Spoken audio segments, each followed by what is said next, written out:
बोलिए श्री सद्गुरु महाराज जी की जय। सच्चे दरबार की जय। उमापति महादेव की जय। श्री कृष्ण बलदेव की जय। सिया बलरामचंद्र महाराज जी की जय। सद्गुरु आशुतोष महाराज जी की जय। सच्चे दरबार की जय। गुरु महाराज जी की कृपा से दया से फिर से एक बार हम लोग गुरु महाराज जी के चरणों में अपनी हाजिरी दे रहे हैं। गुरु महाराज जी की कृपा से, ईश्वर की दया से हर सप्ताह आपको यहाँ सत्संग विचारों का कार्यक्रम प्राप्त हो जाता है। भाइयों बहनों, सत्संग विचारों का अपना महत्व है, इस सत्संग सभा का अपना महत्व है। संतों ने कहा कि साध संगत में चांदनो सकल अंधेरों और, कि जहाँ सत्संग होता है वहाँ रोशनी है, परम प्रकाश है, सकल अंधेरों और। दुनिया में जहाँ भी आप जाएंगे अंधेरा पाएंगे। यूँ तो दुनिया में बहुत जगह लोग इकट्ठे होते हैं। संतों ने कहा कि हो एकत्र मिलो मेरे भाई, दुविधा दूर करो लिवलाई, कि हमें सबको एक ऐसी जगह पे एकत्रित होने की आवश्यकता है जहाँ बैठ करके हम अपने जीवन की समस्त दुविधाओं को दूर कर सकें, जहाँ बैठ करके हम अपने जीवन की समस्त शंकाओं का निराकरण कर सकें, निवारण कर सकें, अपनी समस्त कुंठाओं से हम बाहर निकल सकें। दुनिया में बहुत सारी जगह पे लोग इकट्ठे होते हैं। कोई नेता आ जाता है, वहाँ भी लोग जमा होते हैं, इकट्ठे हो जाते हैं। कई सिनेमा हॉल है, वहाँ देखिएगा भीड़ लगी हुई है। या किसी और शादी ब्याह फंक्शन दुनिया के होते रहते हैं, आप देखिए कितने लोग इकट्ठे होते हैं। लेकिन वहाँ इकट्ठा होना और यहाँ एकत्रित होना, उसमें बड़ा फर्क है। संसार में जब इकट्ठे होते हैं तो वो संसार के अंदर कहते हैं कि सकल अंधेरों, वो आपको अंधेरे की ओर लेके जाता है। देखने के लिए तो वहाँ बड़ी बड़ी लाइटें लगी होती हैं, लेकिन वह वास्तविकता में आपको घोर अंधेरे की ओर लेके जा रहा होता है। साध संगत में चांदना। लेकिन जहाँ सत्संग है, जहाँ सत्संग विचार है, जहाँ ईश्वर का भजन कीर्तन है, वहाँ स्वयं ईश्वर निवास करता है, उसका प्रकाश निवास करता है। और सत्संग में बैठने का मतलब ये है कि आप साक्षात ईश्वर के चरणों में बैठे हैं, आप साक्षात परमात्मा के चरणों में बैठे हैं, आप साक्षात सतगुरु के चरणों में बैठ करके सत्संग विचारों का लाभ ले रहे हैं। इसीलिए भाइयों बहनों, आपका बड़ा सौभाग्य है, आपका बहुत बड़ा भाग्य है कि आप हर सप्ताह की भांति इस सप्ताह भी और हमेशा आप लोग सत्संग विचारों को सुनने के लिए यहाँ उपस्थित होते हैं। भाइयों बहनों, जैसा कि आज दुनिया में आप देखते हैं, दुनिया के अंदर जैसी स्थितियां चल रही हैं, इस स्थिति से अगर आपको कोई इस भयंकर कलिकाल से कोई अगर उबार सकता है तो गुरु महाराज जी की कृपा ही आपको इस कलिमल से आपको उबार सकती है। क्योंकि जहाँ तक संसारी की दृष्टि से हम नज़र डालते हैं, संसार के अंदर जिस हिसाब का दुनिया की रीत आजकल चल रही है, उस रीत में अगर उस रीत में बहते गए तो आपका मलिन होना निश्चित है। लेकिन दुनिया की रीत से विपरीत चलना वो सतगुरु के बिना संभव भी नहीं है। और सांसारिक लोगों को हम प्रिय इसलिए भी नहीं लगते हैं क्योंकि उनकी तरह चर्चा नहीं कर पाते हैं, उनकी तरह बातें नहीं कर पाते हैं, उनकी तरह निंदा चुगली नहीं हो पाती है। इसलिए दुनिया की रीति में और साधु संतों की रीति में बड़ा फर्क हो जाता है। कबीरदास जी के बारे में कहते हैं कि संतन संग कबीरा बिगड़े, कि संतों का संग करके कबीरदास बिगड़ गए। अब कौन बिगड़ा और कौन सुधरा, क्योंकि इतिहास कबीरदास जी का आता है, उन लोगों का नहीं आता है। और सो कबीरा रामो है निबड़िया, साधु का संग करने से, संतों का संग करने से कबीरदास जी की परम गति हुई, परम लक्ष्य को प्राप्त हो गए, अपने जीवन के उस परम धाम को उन्होंने प्राप्त किया। भाइयों बहनों, हमें भी आवश्यकता है कि हमें भी सतगुरु के चरणों में दृढ़ रह करके अपने लक्ष्य की ओर अग्रसर हो। हम अपने लक्ष्य की ओर एकाग्रता पूर्वक बढ़ते जाएं। दुनिया चाहे आए चाहे ना आए, दुनिया जैसा मर्जी व्यवहार आपसे करे, दुनिया का जैसा मर्जी आचरण हो, लेकिन आप अपने गुरु के चरणों में दृढ़ रहें। और इसकी दृढ़ता इस बात से आपकी दृढ़ता इस बात से दिखती है कि आप हर सप्ताह गुरु महाराज जी के चरणों में सत्संग श्रवण करने हेतु आते हैं। ये सत्संग विचार ही है जो आपको और दृढ़ करता है। सत्संग विचारों के माध्यम से ही आप भक्ति के रास्ते में बड़ी सुगमता से, सरलता से, दृढ़ता से चल पाते हैं, बढ़ पाते हैं। क्योंकि जब आप संग अच्छा करते हैं, जब संग साधु का होता है, तो आपने सुना होगा संतन के संग लाग रे तेरी अच्छी बनेगी। जब आप संतों का संग करते हैं तो आपकी अच्छी बनती है। लेकिन यही जब आप कुसंग कर लेते हैं, कुसंगति का जब संग करते हैं, तो फिर क्या होता है कि आपकी जीवन की फिर अधोगति निश्चित हो जाती है। क्योंकि जैसा संग करते हैं वैसा हमारे मन पे, हमारे जज्बातों पे उसका प्रभाव, उसका रंग, असर दिखने लगता है।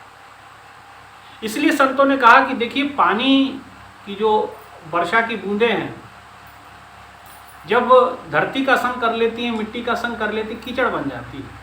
लेकिन वही स्वाति नक्षत्र की बूंद जब अगर वो सांप के मुंह में चली जाए तो वो जहर बन जाती है। यही केले के पत्ते के ऊपर गिर जाए, कपूर बन जाती है। और अगर वो सीप के मुंह में अगर चली जाए तो वो मोती बन जाती है। इसीलिए बूंद एक ही है, एक ही बूंद है, एक ही पानी का, लेकिन संग के कारण उसका प्रभाव अलग हो गया। एक का संग करने पे वो जहर बन गई, एक का संग करने पे वो मोती बन गया, एक का संग करने से वो कीचड़ में तब्दील हो गया, है ना। तो संग का फर्क होता है। आपका संग कैसा है, आपकी संगति कैसी है, कैसे जैसी संगति होगी वैसा आप पे रंग चढ़ते जाता है, चलते जाता है। इसलिए महापुरुषों ने कहा कि संतन संग, संतों के संग लाग जाओ, संतों के साथ लग जाओ, तेरी अच्छी बनेगी। मान लीजिए तुम्हारे जीवन में सब कुछ अच्छा ही अच्छा होगा, सुंदर होगा। सुंदरकांड आपने सुना होगा। सुंदरकांड को विचार करें कि सुंदरकांड क्यों कहते हैं। सुंदरकांड इसलिए कहते हैं क्योंकि वहाँ एक ऐसा व्यक्ति, सुग्रीव, डरपोक भी कह सकते हैं उसे, लेकिन संग किसका हो गया, प्रभु श्री राम का हो गया। हनुमान प्रभु राम के साथ संग हो जाता है, आज तक पूजनीय है। सुग्रीव हारी हुई बाजी जीत जाता है। संग किया वानर सेना ने राम जी का, देखिए आज तक राम जी है तो वानर सेना भी है, वानर सेना की भी जय जयकार होती है ना। तो संगत से प्रभाव समझ में आता है, आप कैसी संगति में रहते हैं। इसलिए भाइयों बहनों, हमें अपनी संगति संतों के साथ, लेकिन इस संतों के साथ संग करने में भी फर्क है। जहाँ संसार का संग करेंगे तो संसार का रंग चढ़ेगा, संतों का संग करेंगे तो रंग करतार का चढ़ता है, ईश्वर का रंग चढ़ता है। और ऐसा रंग जो कभी उतरता नहीं है, वो गहरा होता जाता है। जैसे एक आप रंग देखते हैं, कोई भी एक सफ़ेद रंग होता है, उसमें कोई भी रंग मिला दो तो एक अलग नया रंग बन जाता है। लेकिन कुछ रंग ऐसे होते हैं जिसमें कोई भी रंग मिलाओ गाढ़ा होता जाता है। उनमें लाल मिला दोगे तो और काले और गाढ़ा हो जाएगा, कुछ और रंग मिला दोगे तो और गाढ़ा हो जाएगा और गहरा रंग हो जाएगा, है ना। तो इसीलिए लेकिन संतों का संग जब हम करते हैं तो संतों के संग करने से प्रभु के प्रति आपकी भक्ति प्रगाढ़ होते जाती है, आपकी गुरु के चरणों में दृढ़ता बढ़ते जाती है, आपकी ईश्वर के प्रति निष्ठा, आपके कर्मों के प्रति निष्ठा बढ़ते जाती है, आप ईश्वर अनुरागी बनते जाते हैं, ईश्वर की ओर एक एक कदम आपका बढ़ते जाता है। इसलिए भाइयों बहनों कहा गया संतन के संग ला, संतों के साथ लग जाओ, आपका जीवन संवर जाएगा, सुधर जाएगा। और केवल संवरना सुधरना ही नहीं, वो परम लक्ष्य को भी प्राप्त हो जाएगा, आगे चल के मुक्ति को प्राप्त हो जाएगा। इसलिए संतों ने कहा, हमारे गुरु मिले ब्रह्म ज्ञानी, मुक्ति भरे जहाँ पानी, कि हमें ऐसे सतगुरु मिले जो ब्रह्म ज्ञानी है, जो ब्रह्म अवस्था को प्राप्त किए और जिनके दरबार में मुक्ति पानी भरती है, और वो कभी मुक्ति को आदेश दें, मोक्ष को आदेश दें कि जा फलाने भक्त को मुक्त हो कर दे, तो क्यों नहीं मुक्ति मिलेगी। लेकिन आपको संग सतगुरु का करना पड़ेगा, साधु का करना पड़ेगा, ब्रह्म ज्ञानी का करना पड़ेगा, तभी ये निश्चित हो पाता है। इसलिए आप हमेशा यहाँ आते हैं, सत्संग विचारों को सुनते हैं, घर पे जाके उस पर चिंतन भी करते होंगे, मंथन भी करते होंगे, सोचते भी होंगे, विचार भी करते होंगे। और सत्संग विचारों से आपके जीवन में एक निर्णय लेने की क्षमता आ जाती है। जैसे कहा जाता है कि अर्जुन और दुर्योधन, भगवान कृष्ण ने कहा कि देखिए प्रातः काल आ जाओ, जिस पे मेरी नज़र प्रथम पड़ेगी, पहली पड़ेगी, वो जो मांगेगा उसे हम दे देंगे। तो कहते कि अर्जुन और दुर्योधन भगवान कृष्ण के उठने से पहले उनके कक्ष में पहुंच गए, और अर्जुन जो खड़ा हुआ प्रभु के चरणों की ओर खड़ा हुआ, और दुर्योधन जो खड़ा था भगवान के मुख के पास खड़ा था।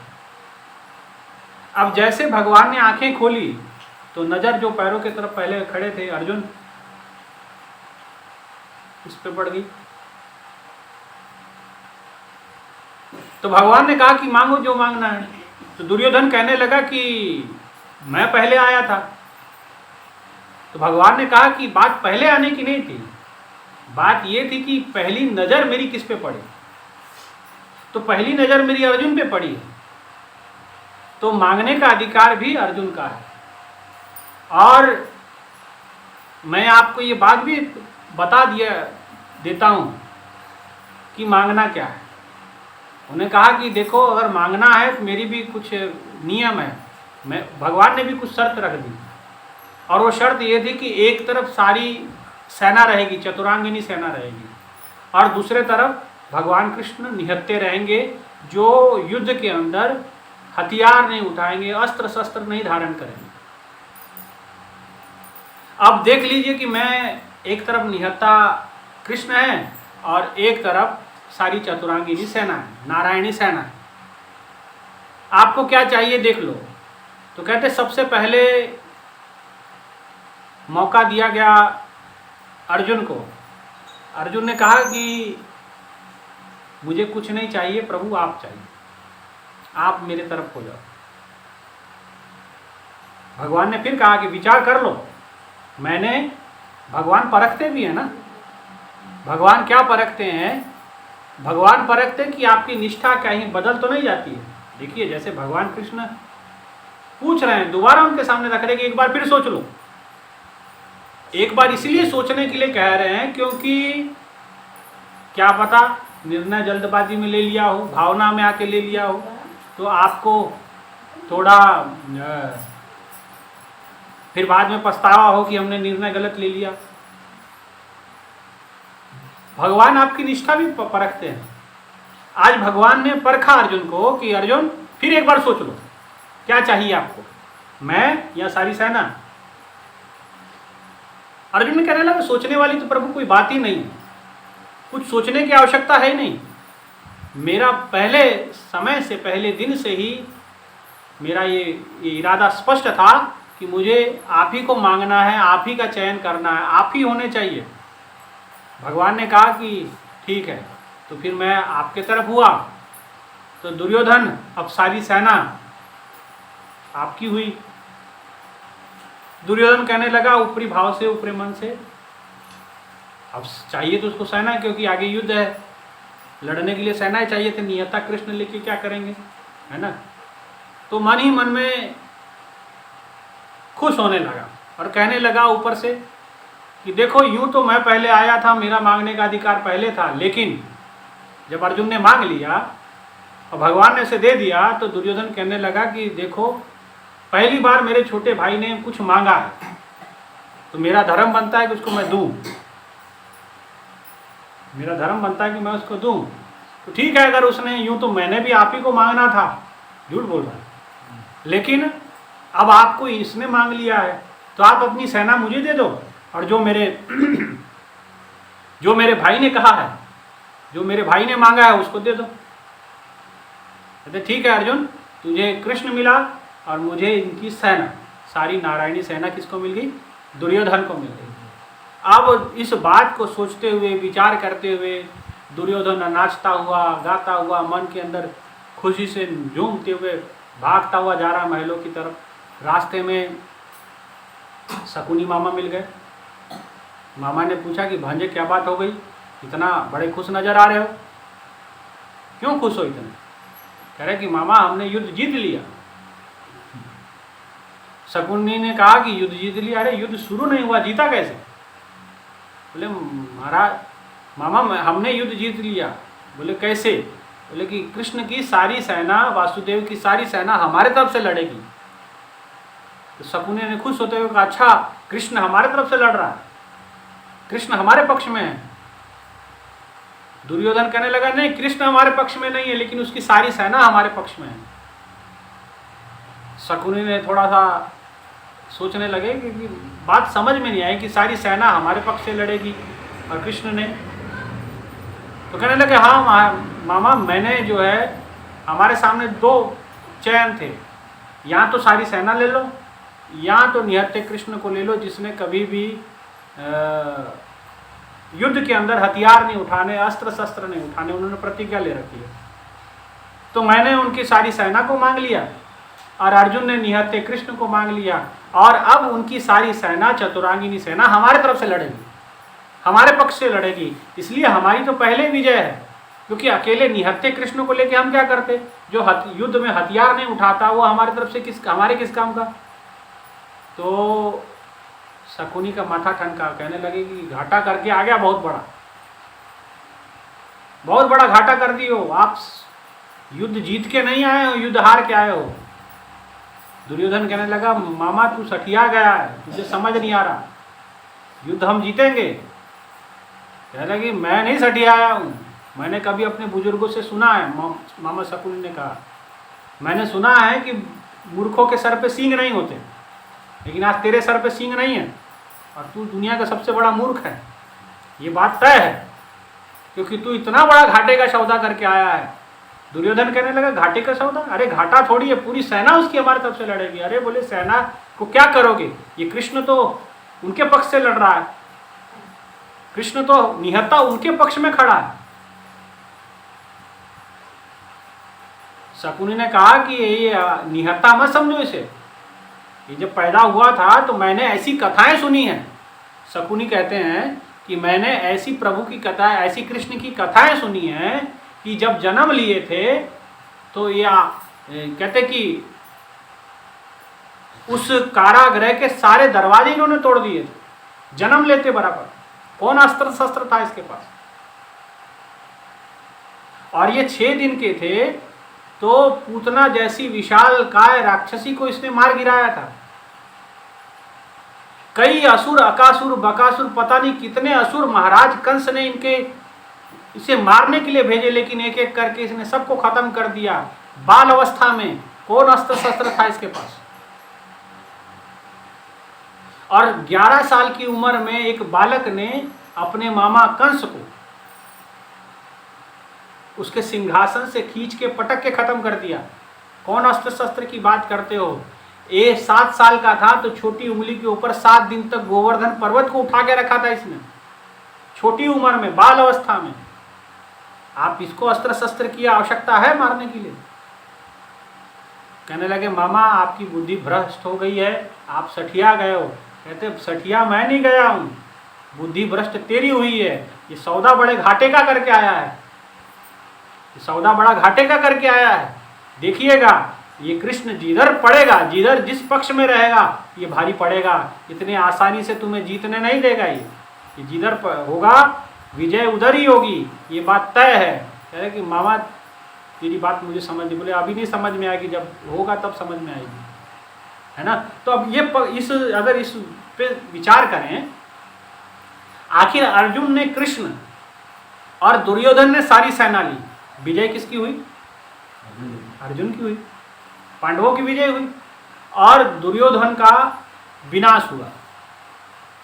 लेकिन अर्जुन ने ऐसा फैसला कैसे लिया? क्योंकि उसके जीवन में सत्संग था।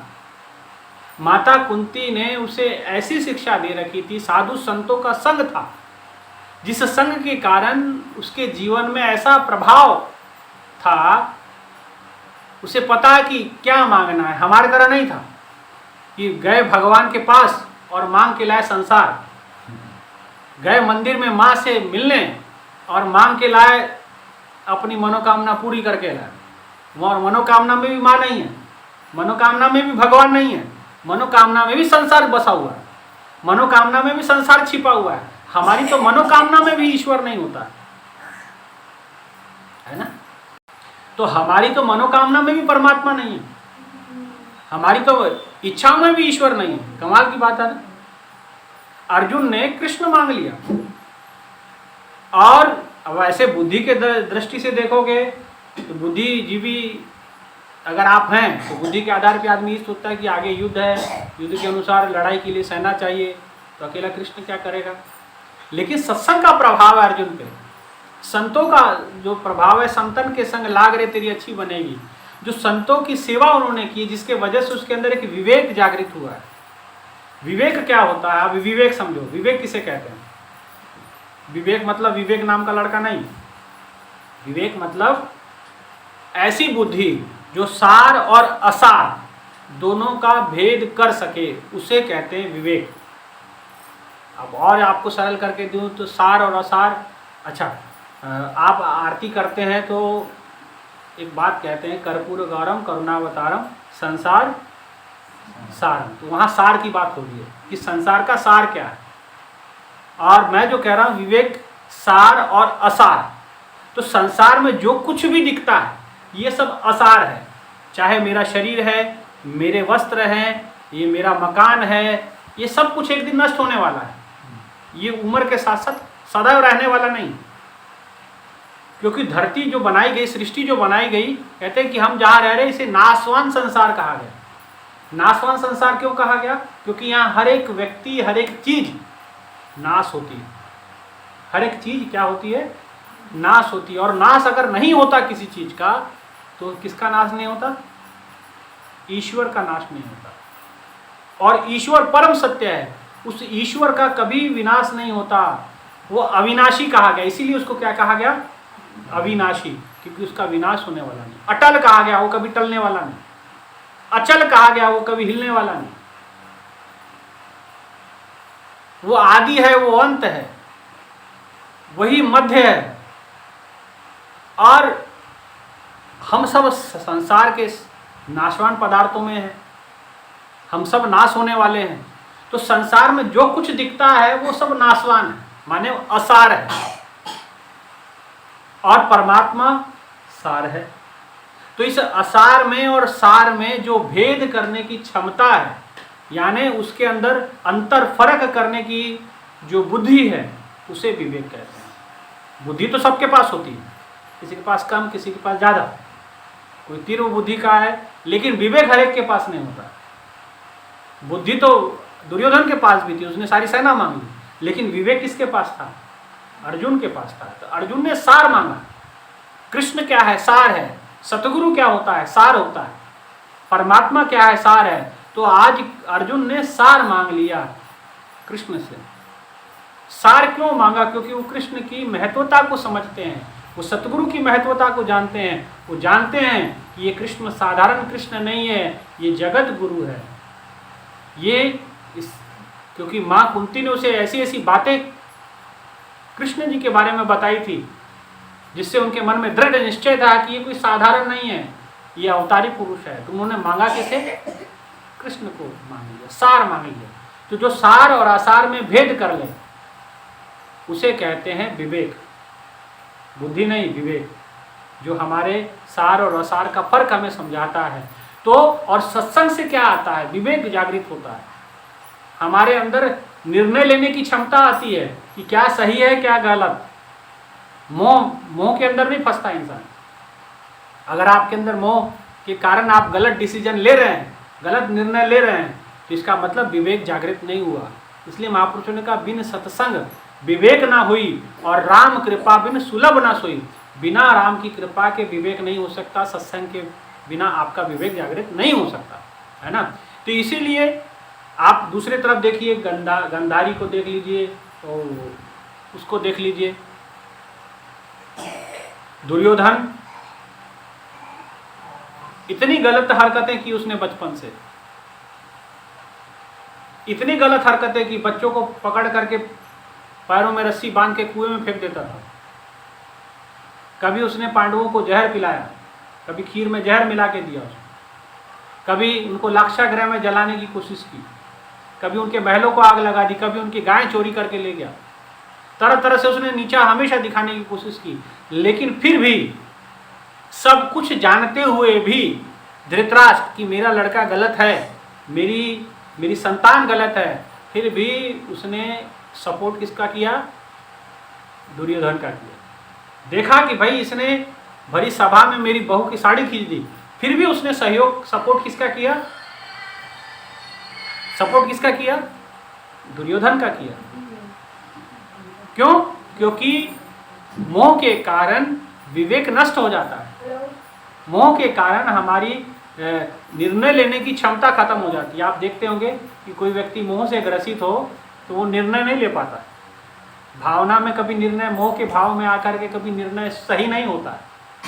इसीलिए आप बड़े बड़े अगर संतों को, महापुरुषों को देखोगे तो क्यों कहा गया सतगुरु के बारे में, सतगुरु जी निर्मोही है ये हमारे सतगुरु बड़े निर्मोही हो जाते हैं। मोह नहीं होता उसको, किसी शिष्य के प्रति मोह नहीं होता। इसलिए कितनी ही कठिनाई, आखिर आपके बच्चों को स्कूल में पढ़ने के लिए क्यों भेजा जाता है? क्योंकि उस टीचर के अंदर मोह नहीं होगा। वो दंड देते समय ये मेरा लड़का है कि पराये का लड़का, वो भेद नहीं कर पाएगा। इसीलिए टीचर के दूसरे स्कूल में भेजने की, हमने घर से बाहर भेजने की परंपरा, पाठशाला की इस परंपरा बनाई गई है ना। क्योंकि मोह के अंदर कभी भी सही फैसला नहीं लिया जा सकता। मोह के अंदर देखिए द्रोणाचार्य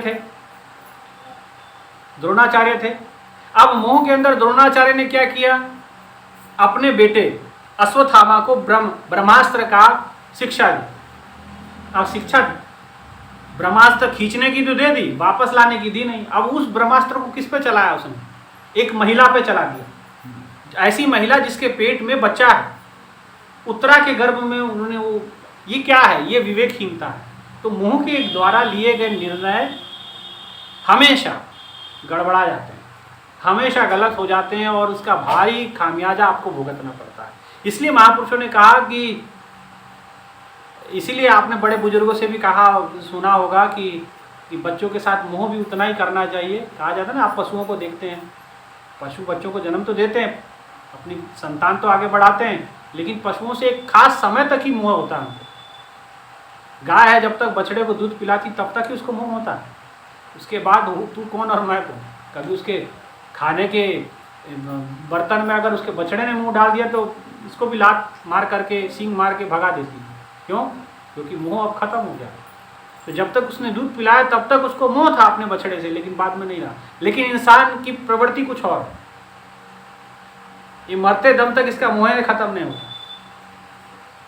मरते दम तक आदमी कब्र में लटका होता तब भी कहता कि नहीं, मेरे फलाने लड़के हुआ को बुला दो, उसका मुंह देखूंगा तो मैं मर जाऊंगा। पता चले कि सुअर बन रहा है। अंत समय में अगर बच्चे, अपने बच्चों का ध्यान आ गया तो कहते सुअर बन जाता है इंसान। हाँ, ये समझिएगा आप लोग। इसलिए क्योंकि अंतकाल जो बच्चे सिमरे ऐसी चिंता में जो मरे, अंतकाल जो बच्चे सिमरे ऐसी चिंता में जो मरे, सूकर योनि बलबल अवतरे। तो जो कहते हैं अंत समय बच्चों का ध्यान करते हुए मर जाते हैं, वो सूकर की, मैंने सुअर की। आप भगवान कहते हैं मुझसे प्रेम तो था नहीं, मुझसे मोह था नहीं। तो मोह तेरा किससे था? बच्चों से था। तुझे बच्चे चाहिए ना, बच्चे देता। एक बार सुअर जो है 16 बच्चों को जन्म देती है। भगवान कहते कर ले मोह, अब दिल खोल के कर, कीचड़ में लेटी रहती है, गंदगी में लेटी रहती है, बच्चे इधर से उधर से चिपके होते हैं। एकदम लिटा, जितना मोह करना है कर। भगवान कहते हैं कि तुझे मोह करना था, मोह कर, है ना। तो इसलिए मोह के अंदर जो निर्णय है इंसान लेता है वो ठीक निर्णय नहीं होता। अश्वत्थामा का उदाहरण। इसलिए भाई, और मोह के कारण संगति बिगड़ती है।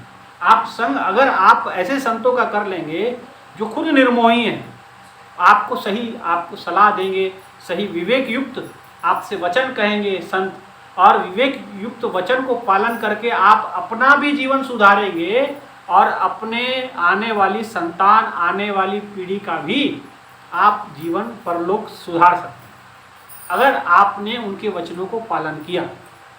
जैसे एक वचन पालन किया, श्रीमद् भागवत कथा में या भागवत में ये कथा आती है, अजामिल के घर में एक वचन संतों ने कह के गए। एक वचन कहे कि अपने जो संतान तुझे होने वाली है, उनकी पत्नी से कहा कि आपके घर में जो संतान होने वाली है उस संतान का नाम नारायण रख देना। क्या रख देना? नारायण। और वो बच्चा जब हुआ तो कहते कि अजामिल की कहानी आप सब जानते हैं, कैसी जिंदगी, बहुत अच्छे कुल का था, लेकिन अच्छे घर का था, ब्राह्मण परिवार में जन्मा, लेकिन संगति गलत हो गई। अच्छी पत्नी थी, कुलीन पत्नी थी, पतिव्रता स्त्री के साथ उसका विवाह हुआ, लेकिन जब आदमी की संगति गड़बड़ा जाए तो फिर उसका जो कहानी है उसका निर्णय भी कुछ और हो जाता है। अब संगति जब बिगड़ी, वेश्याओं के साथ रहने लगा, उन्हीं में से किसी एक वेश्या के साथ विवाह भी हो गया। अब जब विवाह हो गया, उसी से पुत्र बच्चे भी पैदा हुए, बच्चे भी जन्मे। और कहते कि एक बच्चे का नाम संत आए मिलने के लिए कि भाई चलिए कल्याण, संतों ने तो वचनों में कल्याण छुपा होता है। अब संतों ने कहा कि संतान का नाम नारायण रखना अगर हो गया तो, और बच्चे का नाम नारायण रख दिया, एक वचन पालन किया। अब जब नारायण नाम रख दिया तो अजामिल को उससे बड़ा मोह था। बच्चे तो उसके और भी थे, लेकिन उससे विशेष कर प्रेम था। आते समय नारायण खाना खा लिया, नारायण पानी पी लिया, नारायण सो गया, नारायण उठ गया, हर समय नारायण नारायण चलता रहा उसका। और कहते कि अंत समय आ गया, अजामिल का अंत समय आ गया, भयंकर यमराज सामने प्रकट हो गया और बालों से पकड़ा उसने। अब जैसे बालों से पकड़ा अजामिल को, अब आदमी को जिससे मोह होता है ना, उसी का आवाज आता है। जैसे बच्चे को मोह होता है अपनी माँ से, उनको जरा से मारोगे तो अम्मा अम्मा करके चिल्लाएगा, होता है कि नहीं, माँ माँ करके बोलेगा, है ना। तो अब नारायण को मोह था अपने बच्चे नारायण से, अजामिल को मोह था अपने बच्चे नारायण से। अब उसके मन में आवाज हुई निकली कि नारायण कहाँ हो, नारायण बचाओ। अब बुलाया उसने अपने बच्चे को, लेकिन आया कौन? भगवान विष्णु के दूत पहुंच गए वहां। अब भगवान विष्णु के दूतों में और यमराज में लड़ाई होती, और हार करके वो वहां से चले जाते हैं यमराज। और यमराज कहते कि महाराज आप इतने बैकुंठ से आप यहाँ इसको बचाने के लिए आए, बताओ इसकी सारी जिंदगी के पाप कैसे कैसे हैं और आप इसको बचा रहे हैं। बोले वो हमें नहीं पता, हमारे भगवान ने हमको कहा इसको बचाओ, हम आए हैं और आप यहाँ से जाइए। और ये सारी वार्तालाप ये सुन रहा अजामिल खड़े होकर के, देख रहे कि यमराज और सब लड़ रहे हैं आपस में, और जो उनकी आपसी बातचीत थी यमराज की और भगवान के दूतों की, उन चर्चा को उसने सुना। और जैसे उसकी जब आंखें खुली तो उसने कहा कि ये क्या था, ये ऐसा मेरे साथ क्यों हुआ। और कहते कि उसके बाद अचानक जो सोया हुआ विवेक था उसका, जो सोई हुई बुद्धि थी, चेतना थी, अचानक जागृत हो गई। उसने कहा कि ये तो सार नहीं है, सार तो कुछ और है। तो वही अजामिल वहाँ से उठा और उठ करके सब पत्नी का, बच्चों का त्याग करके हरिद्वार निकल जाते हैं, और वहाँ साधना ध्यान करके अंत समय उनका वहीं होता है, वहीं होता है। इसीलिए उनका जो निर्णय होता है बड़ा उचित और सही, और अपने लक्ष्य को परिपूर्ण करने वाला होता है, अपने लक्ष्य को साधने वाला होता है, अपने लक्ष्य को, जीव को शिव से मिलाने वाला वो निर्णय होता है। इसलिए भाइयों बहनों, हमें इस सत्संग के द्वारा विवेक मिलता है।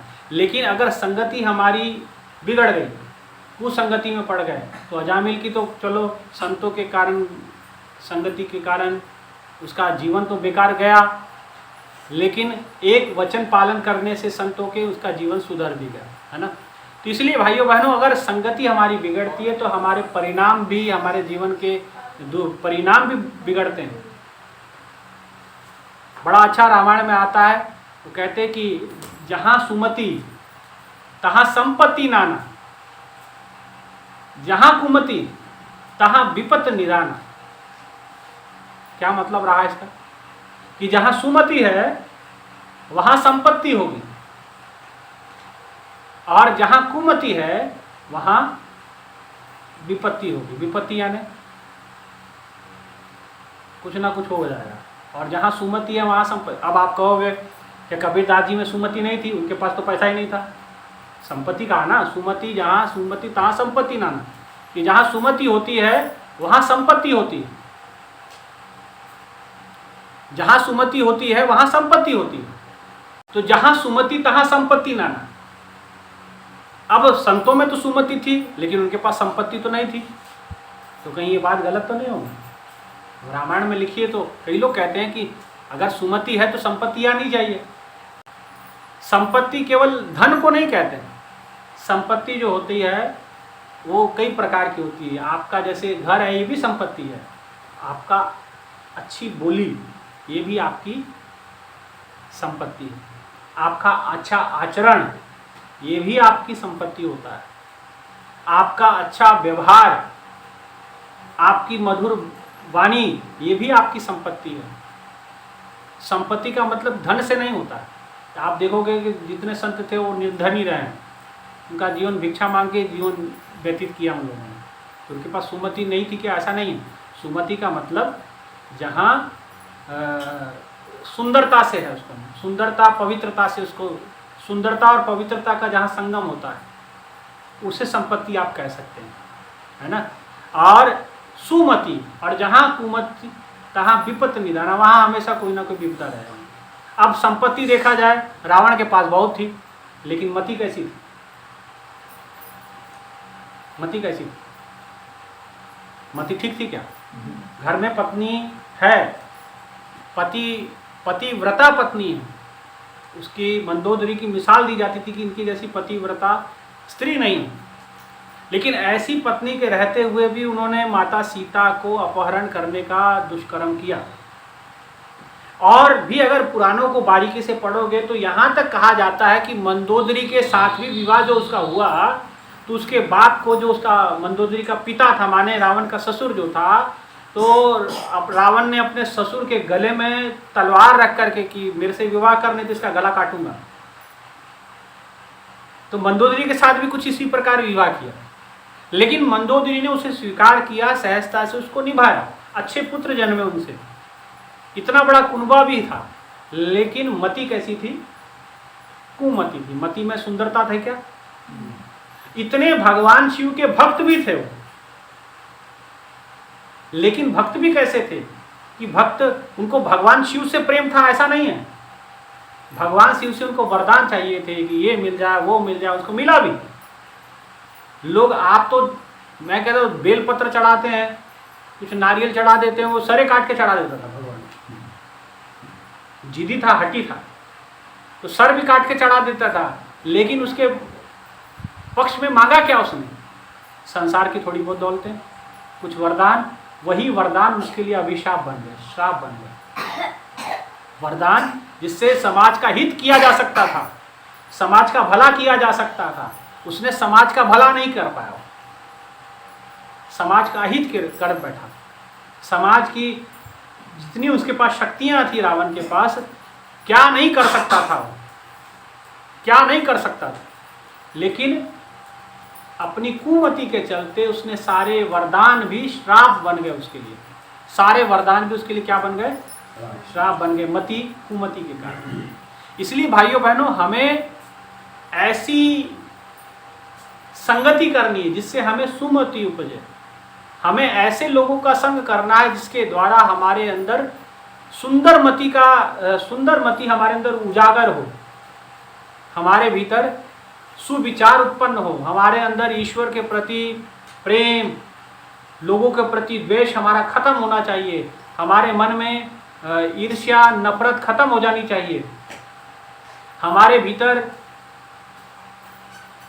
जो हिंसा है उसका समापन होना। ऐसी संगति हम करें, ऐसी संगति ना करें जिससे हमारा मन भी बिगड़े और उसका दूरगामी परिणाम भी हमारे सामने अच्छा ना हो। इससे हमें हम दुख के ही भागी बनेंगे, उससे हमें किसी और को दुख नहीं देंगे, हम अपने आप को ही दुख देंगे, है ना। इसलिए भाइयों बहनों कहा, जहाँ सुमति तहाँ संपत्ति नाना। संपत्ति आपका अच्छा आचरण है, संपत्ति आपका अच्छा व्यवहार है, संपत्ति आपकी मीठी वाणी है, संपत्ति आपका चरित्र है, ये आपकी असली संपत्ति है, ना कि धन। धन तो आया और गया, धन आएगा और धन जाएगा। धन आना जाना है, वो आता है और जाता है, वो हमेशा सदैव किसी के पास स्थिर होकर के रहता नहीं। आज जो पैसा 100 का नोट आपके पर्स में है, आपके जेब में है, बाजार करने जाओगे दुकानदार को देना पड़ेगा, उसके पास टांग नहीं है लेकिन चल के जाता है उसी स्वर। हाँ, पैसा ऐसी चीज़ है। और फिर वो उस दुकानदार से वो पता नहीं, पता चले अगले दिन गोरखपुर पहुंच जाए, वो आगे किसी को देगा या बैंक में जमा कर दे। बिना पैर का पैसा है लेकिन चलता बड़े तेजी से है। करेंसी फ्लो होती है, तो करेंसी फ्लो होती है तो सही कहा जाता है, तो अर्थव्यवस्था में तो ठीक कहा गया। लेकिन महापुरुषों ने कहा कि संपत्ति सदैव आपकी नहीं रह सकती, धन सदैव आपका नहीं रह सकता, लेकिन आपकी वाणी हमेशा गुंजायमान रहेगी, आपके मीठे बोल हमेशा धरती पे गूंजते रहेंगे। कबीरदास जी गए, कितने साल हो गए, कितने वर्ष बीत गए, आज भी लोग उनकी कबीर के वाणियों को सुनते हैं, मधुर गाने उनके सुनते हैं। मीराबाई को गए हुए कितने सदियां बीत गए, लेकिन फिर भी मीरा के भजन आज भी लोग सुनते हैं, गाते हैं, कंठ से गाते हैं, लोगों के कान पवित्र हो जाते हैं। रविदास महाराज जी को गए कितना समय हो गया, लेकिन आज भी लोग उनकी वाणियों को गाते हैं। क्यों गाते हैं? क्योंकि उनकी वो संपत्ति थी, उनकी मीठी वाणी, उनके जो लोगों को सुझाए गए विचार, उनके जो दिए गए उपदेश, ये असली संपत्ति थी जो आने वाले भविष्य के लिए वो आने वाली पीढ़ी को छोड़ के गए। आप हम क्या छोड़ के जाना है, इस पर विचार करना। इसलिए हमारी सुमति का होना अनिवार्य है। अगर हमारी मति सुंदर है तो देखिएगा आपके पास नाना प्रकार की संपत्ति, केवल भौतिक नहीं, सांसारिक संपत्ति नहीं, जो आपकी वास्तविक संपत्ति है, आपका आचरण, आपका चरित्र, आपकी वाणी, आपका व्यवहार। और कहते हैं कि ऐसा व्यक्ति बिना कारण से ही प्रिय हो जाता लोगों के लिए। आप हमेशा लड़ते मरते रहिए, आप हमेशा एक दूसरे से लड़ते रहिए और जहाँ जाएंगे वहाँ 4 गालियाँ देते रहिए, कौन आपके पास आके बैठेगा? बताओ, कोई बैठेगा? लेकिन आप सबकी बात सुनते हैं, बड़े प्यार से उत्तर देते हैं, सबकी सुन लेते हैं, समझ लेते हैं, और फिर तो ऐसे व्यक्ति के पास लोग आके बैठते हैं, है कि नहीं? क्यों? क्योंकि उसके पास उसने ऐसा धन इकट्ठा किया, उसकी वाणी ऐसी है, उसका विचार ऐसा है, उसका व्यवहार ऐसा है। और ये विचार व्यवहार बदलता कैसे है? ये हमें सत्संग से ही प्रेरणा प्राप्त हो पाती है। ये सत्संग के द्वारा ही हम अपने मति को सुंदर बना सकते हैं। इसलिए महापुरुषों ने कहा, मन त्याग रे हरि बेमुखन का संग, जाके संग से कुमत उपजत पड़द भजन में भंग। ऐसे लोगों का संग करो जिनका संग करने से हमारे अंदर कुमति नहीं सुमति उपजती है, और ऐसे लोगों का संग त्याग करो जिनका संग करने से हमारे अंदर कुमति उपजती है। ऐसे लोगों का संग त्याग कर दो, नहीं तो ऐसे लोगों का संग करोगे कुमति में पड़ जाओगे, कुमति के कारण कुआचरण करोगे, कुआचरण के कारण गलत कमाई करोगे, और फिर उस गलत कमाई का परिणाम भी गलत होगा। एक कथा मेरे को बड़ा सुंदर आती है, याद आई, गुरु नानक देव जी की। कहते हैं गुरु नानक देव जी जिस समय पहली यात्रा, पहली उदासी उनको कहते हैं, लेकिन पहली यात्रा में आप समझिए उसको, कहानी को समझिए। तो पहली यात्रा में वो जिस समय वो निकले, तो अपने जो उनका मूल गांव था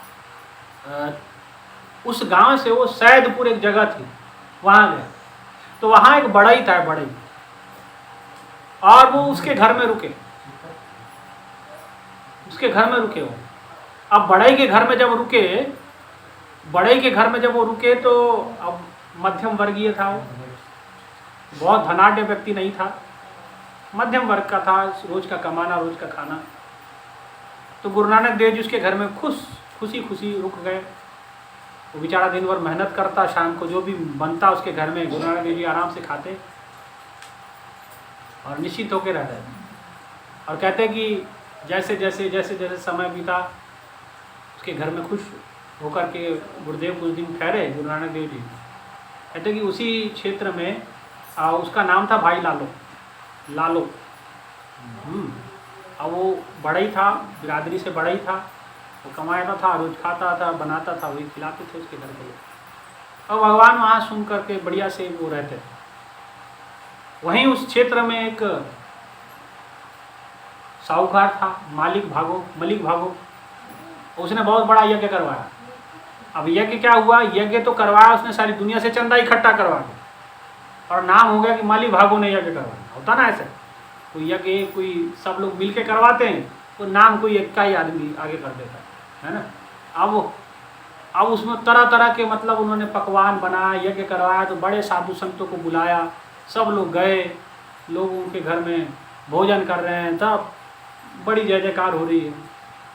तो मालिक भागो को पता चला कि गुरु नानक देव जी महाराज वो रुके हुए हैं भाई लालो के घर में। अब भाई लालो जी बड़े गरीब व्यक्ति थे, वो आके बड़ा निहोरा करने लगे। सब गांव के लोग, अरे महाराज चलिए चलिए चलिए, हमारे यज्ञ हो रहा है, इतने साधु संत आ रहे, आप नहीं आएंगे तो ठीक नहीं होगा। गुरु नानक देव जी जाना नहीं चाहते, लेकिन किसी मजबूरी के कारण उनको जाना पड़ गया। भगवान की संतों की लीला होती, कुछ ना कुछ समझाना चाहते हैं।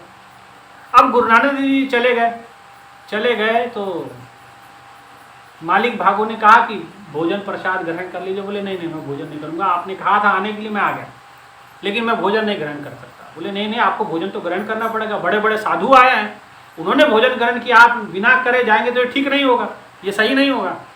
गुरु नानक देव जी ने कहा कि नहीं मैं नहीं करूँगा भोजन, पीछे पड़ गए, भोजन करो। तो उन्होंने कहा ठीक है, खीर आप जो भी बनाए थोड़ा सा पूड़ी और वो ले आइए। गुरु नानक देव जी ने कहा। इतने में अपने जो पास में बैठे शिष्य थे बाला मर्दाना, उसको कहा कि ऐसा है, अपने शिष्य को कहा कि जाओ जिसके घर में मैं रुका हूँ भाई लालो के घर से, उनके घर से भी जो भी रोटी का टुकड़ा पड़ा होगा वो भी ले आओ। तो भाग के गया, उनके घर में जो रोटी रात की पड़ी हुई थी, तो रात को जो रोटी बच नहीं जाती, रोटी रात को जो बच जाती वही पड़ी हुई थी, तो वही पड़ी हुई थी, तो वही उठा लाया। अब उठा लाया तो हुआ क्या अब जब उठा लाया तो फिर क्या हुआ, अब गुरु नानक देव जी को दे दिया। अब गुरु नानक देव जी को ला के दे दिया, अब उसके साथ भोजन का थाल आया।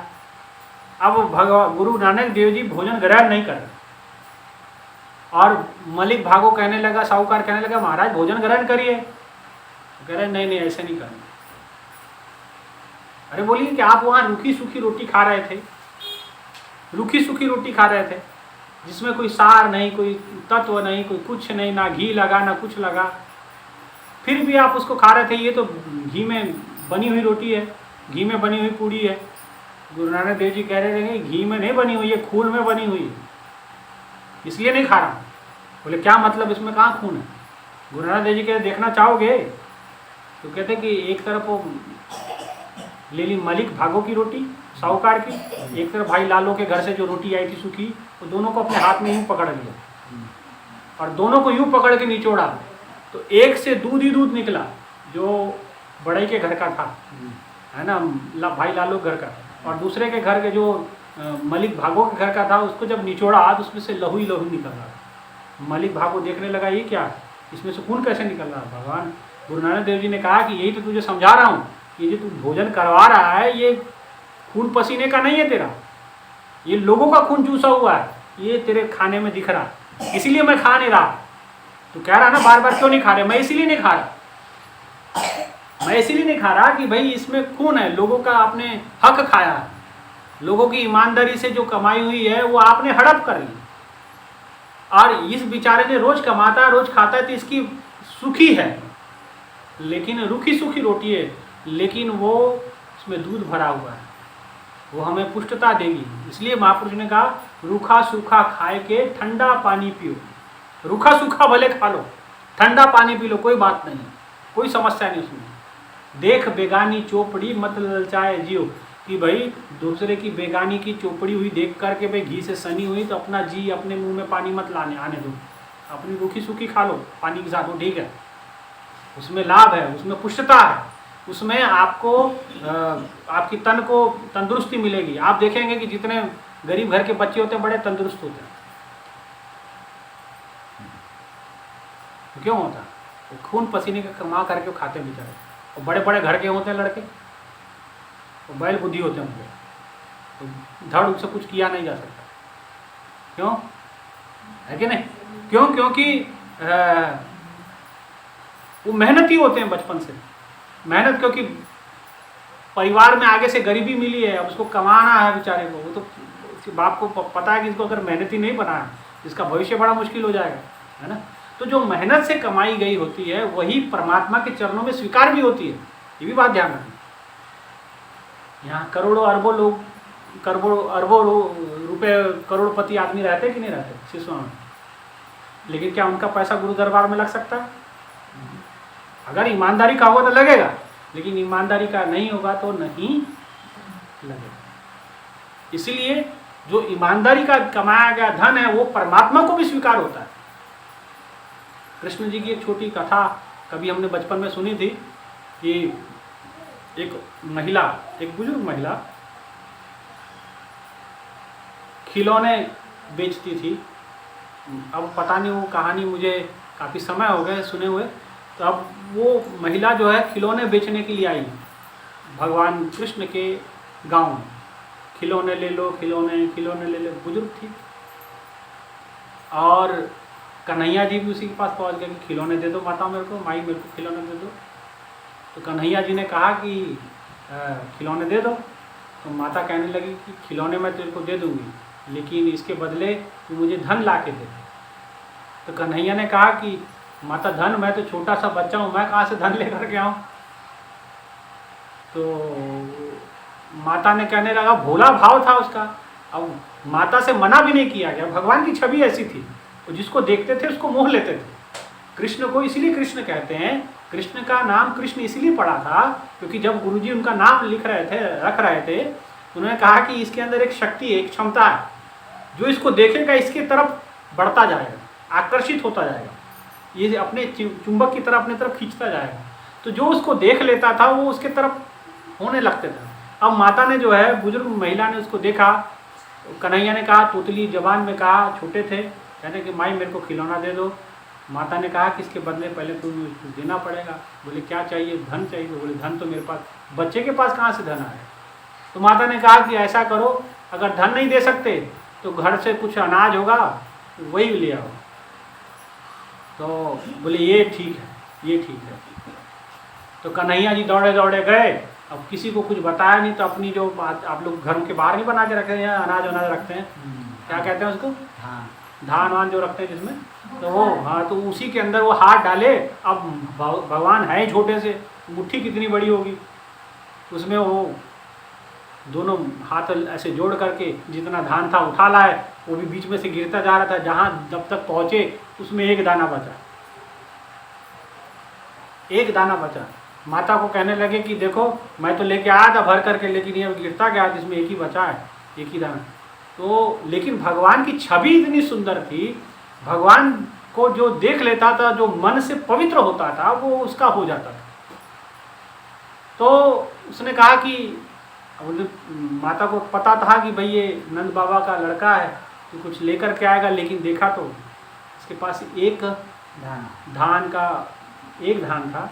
और माता ने कहा कि ठीक है, अगर तू, मुझे लगता बड़ा अच्छा है, प्यारा बहुत लगता है, तू ले ले। उसने सारी अपनी टोकरी की जितने खिलौने थे भगवान को दे दिए, और बदले में उन्होंने क्या दिया, एक धान दिया। उसी को बड़े संजोग के समेट करके उसने रखा, टोकरी बंद करके ले गई। और जैसे घर पहुंची, उनके बच्चे कहने लगे कि माता आज हमारे लिए क्या लेके आई हो, भूख लगी है, ये है वो तमाम बातें। तो बेचारी रोने लगी कि मेरे पास तो कुछ है नहीं। तो बोले कुछ नहीं, आज कुछ बिका नहीं है और ये है वो है। लेकिन बच्चों ने नहीं माना, कहते कि नहीं कुछ नहीं है, देख लो टोकरी खोल के देख लो, कुछ भी नहीं है। और बच्चों ने जैसे उनकी टोकरी खोली, वो पूरा हीरे मोती जवाहरातों से भरा हुआ था। वो देख के उसकी आंखें विस्मृत हो गई कि यहाँ तो एक धान डाला गया था, इसमें इतने सारे धन मोती जेवरात कैसे आ गए। तो ये कमाल परमात्मा का था, परमात्मा का कमाल था, कृष्ण जी का कमाल था। वो बताना चाहते हैं कि मेहनत का एक धान भी आपको लाखों करोड़ों का कीमत दे सकता है। मेहनत वो भगवान को प्रिय है। लेकिन करोड़ों की कमाई हो, लेकिन वो कुमति से हो, कुसंग के कारण हो, या कुकर्मों के वजह से कमाया गया हो, तो भगवान को प्रिय नहीं, भगवान कभी उसे पसंद नहीं करते, है ना। तो ऐसी तमाम कहानियाँ आपको, तमाम ऐसे वाक़ये सुनने को मिल जाएंगे, है ना। तो भगवान एक और आता है, आप लोग अभी सावन महीने में भगवान की एक यात्रा करने जाते हैं बैजनाथ धाम। उसके पीछे भी कहानी कुछ इसी प्रकार की है। कहते हैं कि भगवान से कहा कि आप हमारे चलिए लंका में। रावण ने कहा कि आप हमारे लंका में चलिए। भगवान जानते कि वहाँ कुकर्मी होता, हमेशा पाप कर करके वहाँ इकट्ठा किया, सोने की लंका बनाया, हम जाएंगे नहीं, भगवान जाना नहीं चाहते। लेकिन मजबूर है, बोल दिया कि चलिए मैं चलता हूँ। लेकिन बोले कि ठीक है, ये मेरा शिवलिंग ले जा, ये रहेगा, समझ जाओ कि मैं रहूँगा, है ना। और लेकिन इसकी शर्त ये है कि ये जहाँ इसको ज़मीन पे नहीं रखना, जहाँ रखोगे वहीं स्थापित हो जाएगा। तो इसको रखना जहाँ आपको मुझे लेके जाना है, जहाँ मुझे लेके जाना है वहीं ले जाके शिवलिंग रखना। और उसने कंधे पे उठाया शिवलिंग। बोले कैलाश हम उठा देते हैं, छोटा पत्थर क्या चीज़ है। उसने कैलाश से उठा और चला, शिवलिंग माथे पे कंधे पे रख करके अपना चलते चला। और भगवान ध्यान में बैठे कि भाई ये तो बड़ी विपदा है, ये तो मेरे को लंका में ले जाएगा, मैं लंका में जाना नहीं चाहता, पापमयी लंका में कौन बैठेगा वहाँ, है। तो भगवान ने सोचा कि ऐसे बात नहीं बने, तुरंत अंतर ही अंतर भगवान विष्णु को प्रार्थना की, प्रभु कुछ इलाज करो इसका, मैं जाना नहीं चाहता। भगवान का कोई मसला नहीं, अभी हम समस्या दूर कर देते हैं। भगवान पहुँच गए, और वो कंधे पे लेकर के चला शिवलिंग को, वहाँ से चला हिमालय से पैदल बैजनाथ धाम आया। अब रास्ते में उसको प्यास लगी, तो भगवान विष्णु जी जो थे एक छोटे से बालक के रूप में उसके साथ हो गए। और भगवान ने ऐसा खेल किया कि उसका गला सूखने लगा रावण का जब गला सूखने लगा तो बालक को देखा, तो रावण ने कहा कि भगवान की लीला थी, उसका गला सूख गया। अब भगवान को कहने लगा कि बालक रूप में थे, कहने लगा कि अरे मुझे पानी पिला दो। भगवान ने कहा कोई बात नहीं, पानी पिला देते हैं। पानी पिलाया उसको, खूब पानी पिलाया, इतना पानी पिलाया कि बेताब। अब पानी उसने ढेर सारा पी लिया। अब ढेर सारा पानी पी लिया तो बाथरूम भी जाना पड़ेगा कि नहीं। अब कुछ देर चला, भगवान ने किया कि कोई बात नहीं, पानी तो पी लिया, अब कहीं ना कहीं तो रुकेगा। भगवान उसके पीछे हो लिए। अब जैसे कुछ समय गया तो उसको बाथरूम आने लगा, पेशाब आने लगा। अब वो सोचे कि कहाँ जाऊँ, भगवान का शिवलिंग पकड़ा हुआ मैंने, कैसे करूँ। और भगवान विष्णु पास में खड़े होकर के बालक रूप में देख रहे हैं, हाँ कोई बात नहीं, चलिए जब तक चलो। बोले महाराज रुक क्यों गए, चलो आगे बढ़ो। बोले कि समस्या भरपूर है, हम आगे नहीं बढ़ सकते। बोले बात क्या है, तुमने सारी बात बताई कि ठीक है। तो भगवान ने कहा कि अच्छा ठीक है, कोई समस्या नहीं है। बालक रूप में थे, आप अपना शिवलिंग जो है मेरे हाथ में दे दो और आप अपना ये कार्य निवृत्त होकर के आ जाओ, तब तक मैं भगवान शिवलिंग को मैं पकड़ के रखता हूँ। मैंने कहा देखो पकड़ के तो रख रहे हो, लेकिन जमीन पे मत रखना। और भगवान तो इस फिराक में थे, जैसे भगवान को पास शिवलिंग दिया और रावण गया बाथरूम करने, और भगवान विष्णु जी ने तुरंत जो उठा करके वो नीचे वहीं रख दिया और वहाँ से अंतर ध्यान हो गए। वहाँ जैसे अंतर ध्यान हो गए तो कहते कि रावण आया, देख रहा किधर गया, मुझे दिखा नहीं गई, तो शिवलिंग किधर लेगा, देखा तो नीचे रख दिया। अब भगवान की बात याद है कि ये हिलेगा नहीं, तो उसने पूरा भरसक प्रयास किया उठाने का, कि शिवलिंग को मैं उठा लूँ, लेकिन वो शिवलिंग वहाँ से हिला नहीं, है ना, हिला नहीं। और हिला नहीं तो जिसके कारण कहते हैं कि भगवान वहीं स्थापित हो गए, हार करके वो तरह तरह की बातें, भगवान शिव को ही कुछ कुछ उल्टा उल्टा बोल करके वो वहाँ से चला गया और वहीं वो बैजनाथ धाम वहीं स्थापित हुआ, है ना। तो कहने का मतलब भगवान नहीं जाना चाहते जहाँ पाप, सोना चांदी भरपूर है लेकिन पाप से कमाया गया, उसकी मेहनत की कमाई नहीं थी। लेकिन यही आपने कई कथाएं ऐसी सुनी हैं कि किसी ऋषि की कुटिया में भगवान शिव प्रकट हो गए, ये कहानी आपने कई बार सुनी होगी। किसी मुनि के कुटिया में भगवान चले गए, सबरी के घर में भगवान राम प्रवेश कर गए, उसके झूठे बेर खा लिए। क्यों? भाव है, गरीबी है लेकिन ईमानदारी है ना।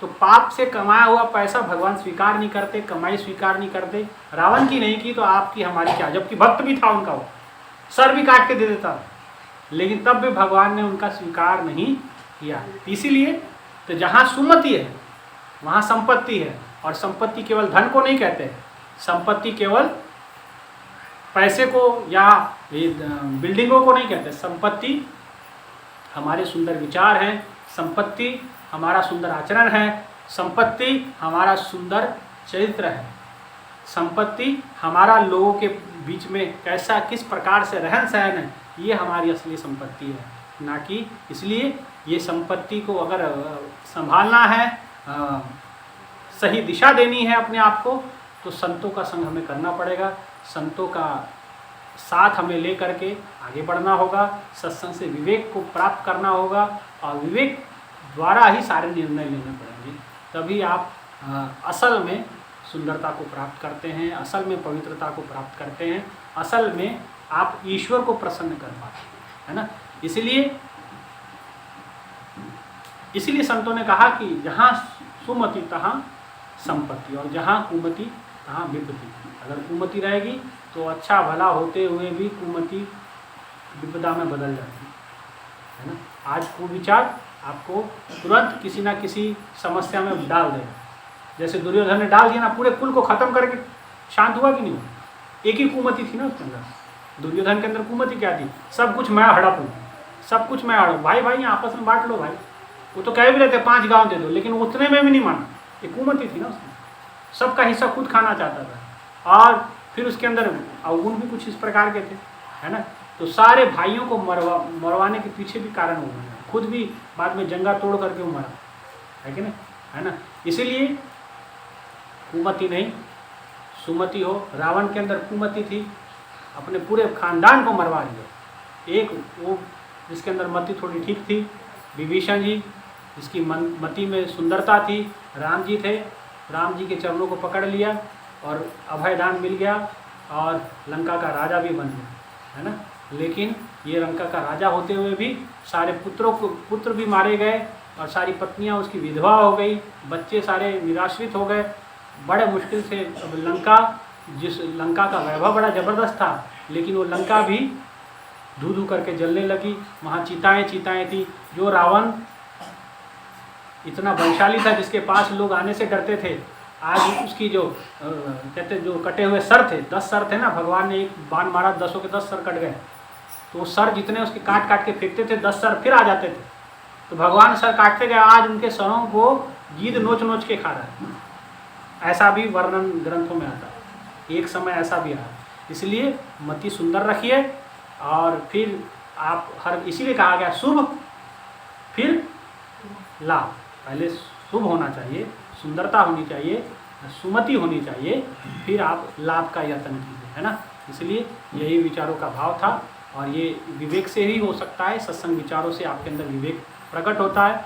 इतना ही कहते हुए हमेशा सत्संग को सुनते रहिए, और अपने आचरण को सुंदर बनाइए, अपने अंदर पवित्रता का भाव प्रकट कीजिए, और गुरु महाराज जी के चरणों में दृढ़ता से अपने भाव को लगाए रखिए। नियमित साधना भजन करते रहिए, सत्संग सुनते रहिए, और सत्संग हमेशा सुनना है। चाहे कैसी भी परिस्थिति हो, जरूर आप लोग सत्संग सुने। आप आते ही हैं, फिर भी कभी ऐसा विघ्न आ जाए कि सुने हुए सत्संग विचारों को आप मंथन कीजिए कि सत्संग कितना ज़रूरी है। और सत्संग से ही जो कुछ मिलता है, सत्संग से ही मिलता है। हमेशा ध्यान रखना। बड़े बड़े ऊत भूत जितने हैं सब भाग जाते हैं सत्संग से, है ना। इस सत्संग से ये सब लाभ होने वाला है, इसलिए सत्संग आपको जरूर हमेशा सुनते रहना, नियमित सुनते रहना और सत्संग के विचारों पे आपको जरूर चिंतन मंथन करना। इतना ही कहते हुए अपने विचारों को यहीं विराम देते हैं, जोरदार जयघोष लगाएंगे। बोलिए श्री सद्गुरु महाराज जी की जय, सच्चे दरबार की जय, उमापति महादेव की जय, श्री कृष्ण बलदेव की जय, सद्गुरु आशुतोष महाराज जी की जय, सच्चे दरबार की जय। धन्यवाद।